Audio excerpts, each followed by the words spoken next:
Township ವಿರುದ್ಧ ದೋಸ್ತಿ ರಣಕಹಳೆ ಮೊಳಗಿಸದೆ ಪಾದಯಾತ್ರೆಗೆ ನಮ್ಮದು ಸಾಂಕೇತಿಕ ಬೆಂಬಲ ಅಂತ ಹೇಳಿ ಬಿಜೆಪಿ ರಾಜ್ಯಾಧ್ಯಕ್ಷ ವಿಜಯೇಂದ್ರ ಹೇಳಿಕೆ ನೀಡಿದ್ದಾರೆ. ರೈತರನ್ನ ಹೆದರಿಸಿ ಜಮೀನು ಬಿಡಿಸೋ ಕೆಲಸ ಆಗ್ತಾ ಇದೆ. ರೈತರ ಪರವಾಗಿ ಕಾಂಗ್ರೆಸ್ ಸರ್ಕಾರ ನಿಲ್ಲಬೇಕು. ಅದರ ಒತ್ತಾಯಪೂರ್ವಕ ರೈತರ ಒಕ್ಕಲೆಬ್ಬಿಸುವ ಕಾರ್ಯ ಇದೀಗ ಆಗ್ತಾ ಇದೆ. ಈ ಬಗ್ಗೆ ಸದನದಲ್ಲಿ ನಾವು ಹೋರಾಟ ಮಾಡ್ತೇವೆ ಅಂತ ಕೋಲಾರದಲ್ಲಿ ಬಿಜೆಪಿ ರಾಜ್ಯಾಧ್ಯಕ್ಷ ಬಿವೈ ವಿಜಯೇಂದ್ರ ಆಕ್ರೋಶ ವ್ಯಕ್ತಪಡಿಸಿದರು.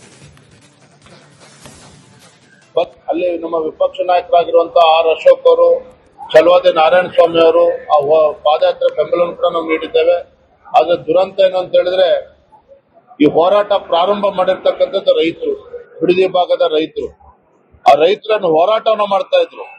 ಅವ್ರ ಮೇಲೆ ಹೆದರಿಸಿ ಬೆದರಿಸಿ ಇವತ್ತು ಅವರಿಂದ ಬಲವಂತವಾಗಿ ಇವತ್ತು ಜಮೀನನ್ನ ಬಿಡಿಸ್ಕೊಳ್ತಕ್ಕಂಥ ಕೆಲಸ ಕಾಂಗ್ರೆಸ್ ಸರ್ಕಾರ ಮಾಡ್ತಾ ಇದೆ.